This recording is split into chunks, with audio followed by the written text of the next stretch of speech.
Ia harap dapat dihormati oleh semua pihak, terutama umat Islam pada umumnya.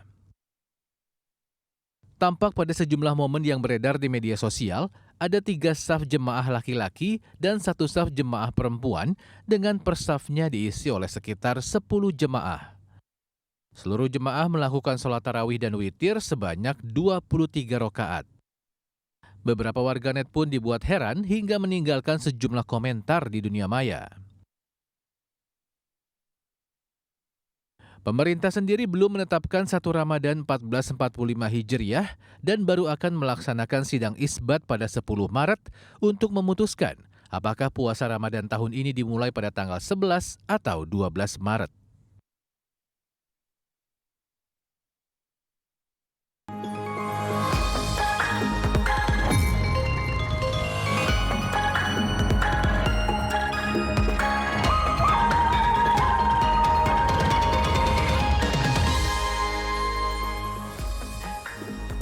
Halo, selamat pagi Kenia. Selamat pagi Oscar, dan tentunya kita sapa dulu ya sahabat RTV. Ya. Selamat pagi sahabat RTV. Ini udah Jumat menjelang weekend tapi tetap harus semangat dong. Betul. Jadi yang masih di tempat tidur, masih kucek-kucek mata, ayo bangun untuk memulai hari dan tentunya menyaksikan Lensa Indonesia Pagi nih. Iya, karena di Lensa Indonesia Pagi kami sudah menyiapkan sejumlah informasi yang tadi sudah dibuka dengan ada sebagian umat muslim yang sudah melaksanakan tarawih ya. Iya. Dari jemaah aulia, meskipun dari pemerintah sendiri baru akan melakukan sidang isbat tanggal 10 Maret nanti. Betul, dan umat muslim masih bersemangat untuk menanti Ramadan insya Allah di minggu depan ya. Dan selain itu di Lensa Indonesia Pagi hari ini Oscar juga ada informasi yang miris nih, di mana siswa di Maluku di saat yang serba modern seperti ini mereka masih berjibaku untuk pergi ke sekolah dengan melintasi hutan dan juga sungai nih. Tapi semangatnya nggak menyerah ya. Ya, kita langsung lihat aja ya di Lensa Indonesia Pagi hari ini. Kali ini bersama saya Kenia Gusneni. Dan saya Oscar Haris.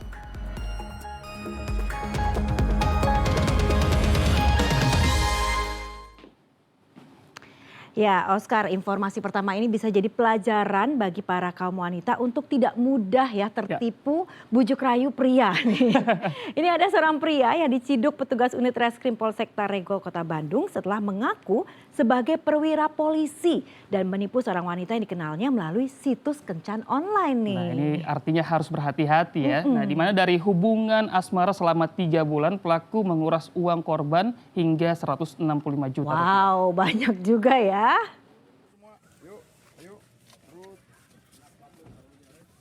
Seorang anggota polisi ditangkap, namun bukan polisi sebenarnya, melainkan polisi gadungan.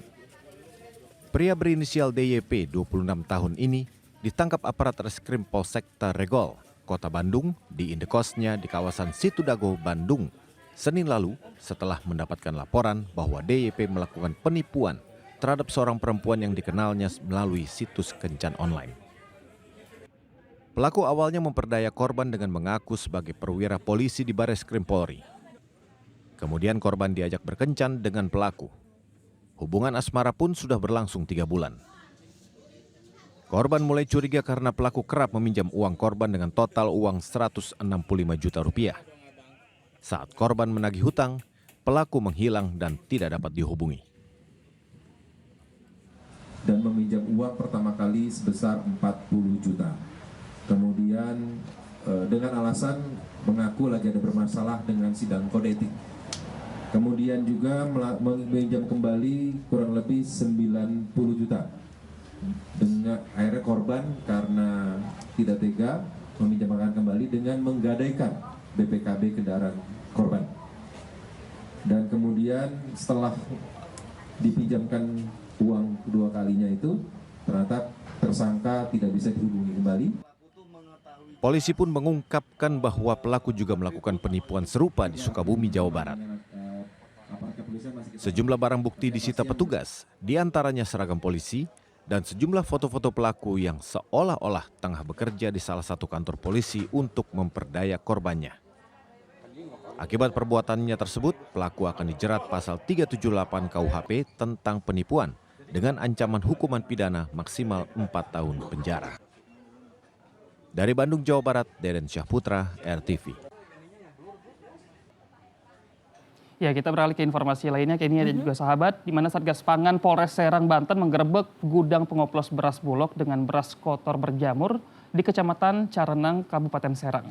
Ya, seorang pelaku pemilik gudang telah ditangkap. Nah, kita harus waspada nih ya, Oscar dan juga tentu sahabat RTV, karena sindikat ini sudah mengoplos beras sejak 2019 nih. Ya. Sudah cukup lama dan sudah beredar di Banten juga di Bogor.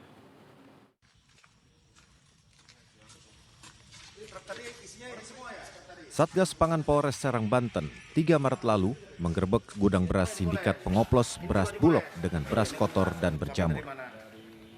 Para pekerja beras oplosan ini tak berkutik saat polisi menemukan tumpukan karung beras premium yang merupakan beras oplosan dari beras Bulog dengan beras kotor dan berjamur.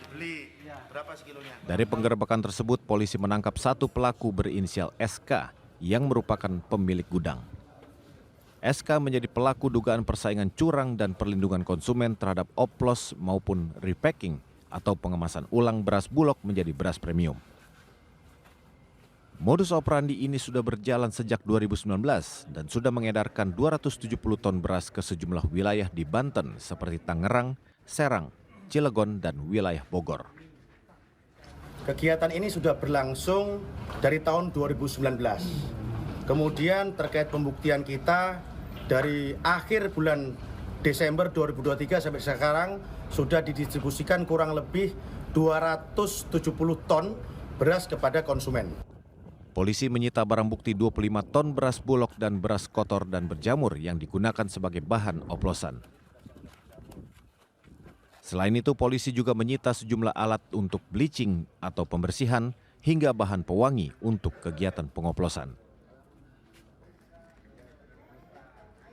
Karena beras oplosan sudah beredar di pasar, ada baiknya sahabat mengenali ciri-ciri beras oplosan agar tidak tertipu oleh oknum nakal para pedagang beras.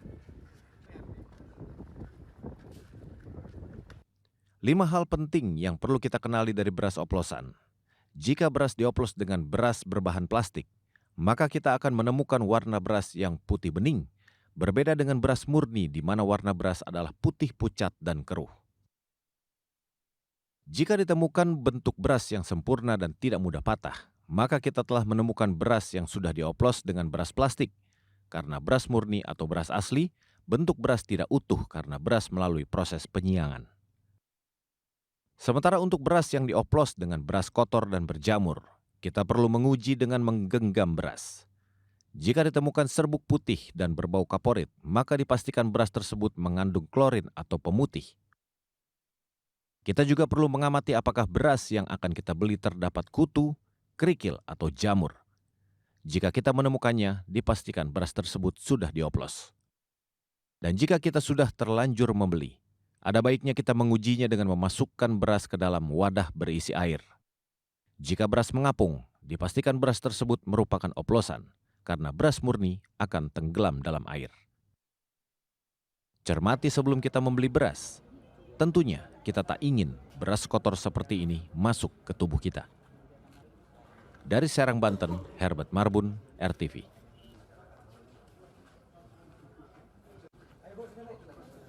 Kita sekarang beralih ke masalah pendidikan ya Oscar dan sahabat RTV. Di era serba modern dan praktis seperti sekarang nih, ternyata masih ada loh potret dunia pendidikan yang cukup miris.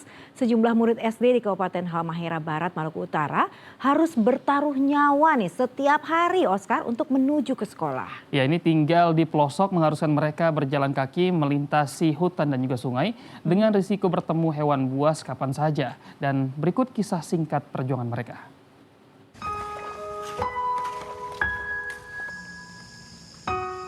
Belasan murid yang tinggal di Dusun Bakun, Kabupaten Halmahera Barat, Maluku Utara ini harus berangkat lebih awal menuju sekolah. Lantaran harus berjalan kaki sekitar 1 km agar tidak terlambat masuk kelas. Ya, meski hanya 1 km, namun medan yang mereka lintasi cukup berat dan berisiko. Bagaimana tidak? Mereka harus menerobos hutan dan menyusuri sungai yang juga menjadi habitat sejumlah hewan buas. Salah satu contohnya adalah mereka harus melempar batu terlebih dahulu ke sungai sebelum turun untuk melintasinya demi memastikan tidak adanya buaya di dalam air. Namun semua itu mereka tempuh dengan penuh semangat yang terlalu kuat untuk dipatahkan demi mendapatkan pendidikan di usia emas ini.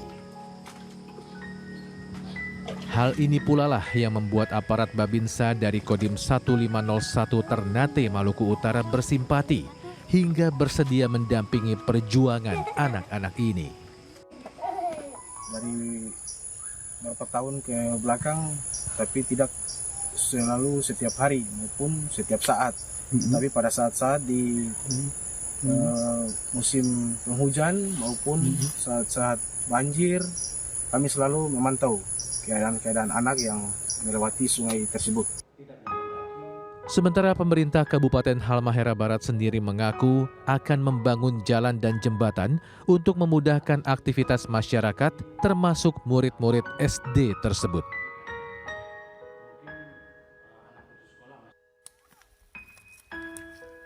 Mereka berjanji akan memfasilitasi kawasan yang dihuni oleh sekitar 36 kepala keluarga itu menjadi lebih layak dan memadai untuk diakses. Ya, semoga janji itu segera terrealisasi, sahabat. Dari Maluku Utara, Saleh Haliun, RTV.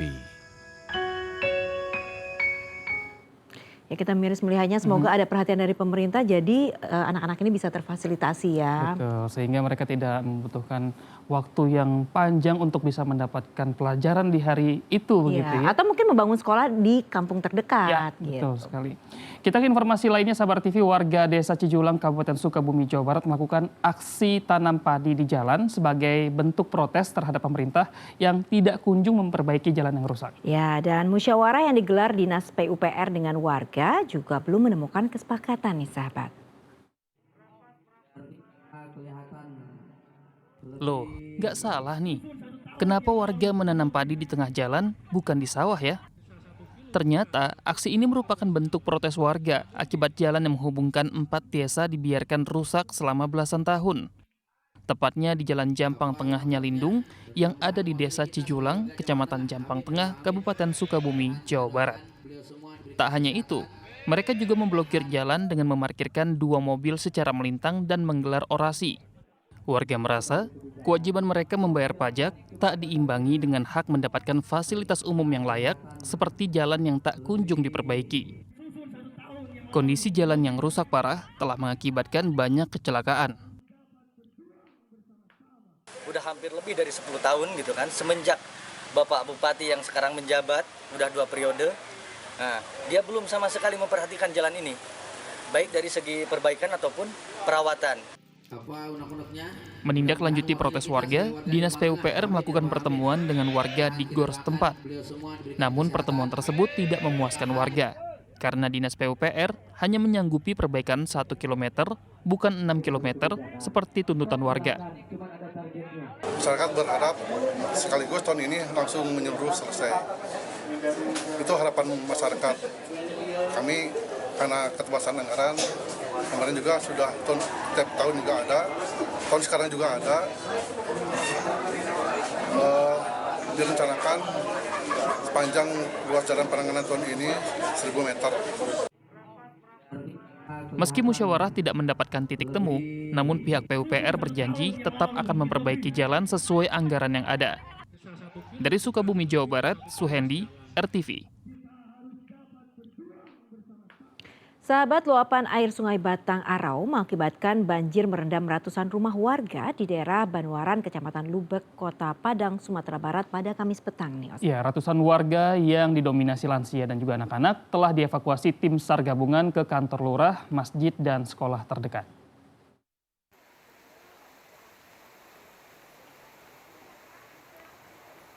Banjir dengan ketinggian hampir 2 meter merendam ratusan rumah warga di daerah Banwaran, Kecamatan Lubek, Kota Padang, Sumatera Barat pada Kamis petang. Bahkan 3 rumah warga hanyut terbawa arus luapan air sungai. Banjir ini disebabkan luapan air Sungai Batang Arau karena hujan deras yang melanda Kota Padang sejak Kamis siang.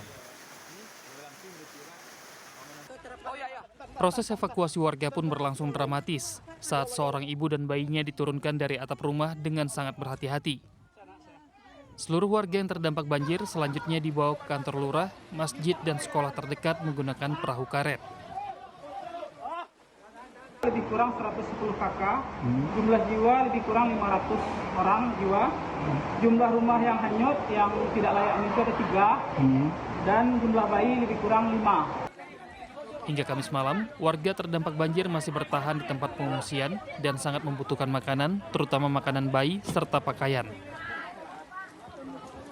Kita tentu beberapa titik yang sudah bisa kita evakuasi, Terakhir saya baru saja dari Kota Baru dan Banwaran. Kita memfokuskan untuk titik-titik evakuasi itu sementara di sekolah atau di masjid. Nah, sengaja kita sekarang posisi sedang menunggu informasi lanjutan karena hampir rata di setiap kecamatan ada titik-titik yang terdampak oleh banjir. Hingga tadi malam, tidak ada laporan korban jiwa atas peristiwa banjir besar tersebut. Dari Padang, Sumatera Barat, Juabdi Nursyah, RTV. Informasi lainnya, sahabat, ruangan server yang berada di lantai 4 rumah sakit di Jalan Raya Bogor Ciracas, Jakarta Timur, pada Kamis malam terbakar hingga menimbulkan asap tebal. Ya, ini mengakibatkan sejumlah pasien terpaksa dievakuasi ke halaman rumah sakit dan mobil ambulans oleh petugas. Ruangan server yang berada di lantai 4 salah satu rumah sakit di Jalan Raya Bogor Ciracas, Jakarta Timur terbakar pada Kamis malam. Kepulan asap tebal yang keluar dari dalam ruangan tersebut membuat pasien maupun keluarga pasien panik. Guna menghindari hal yang tidak diinginkan, pasien terpaksa dievakuasi ke halaman rumah sakit.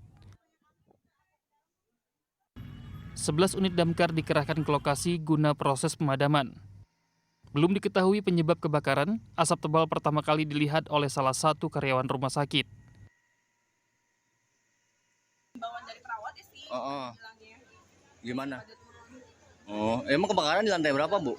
Di lantai 4. Lantai 4? Ruang IT. Oh, penyebabnya tahu nggak, Bu, penyebabnya apa? Oh, dengan kejadian ini gimana, Bu? Jadi anak-anak jadi di luar semua yang dirawat, Bu, ya? Iya. Guna mengetahui penyebab kebakaran, insiden ini kini tengah ditangani petugas kepolisian sektor Ciracas. Dari Jakarta Timur, Molokolin, RTV.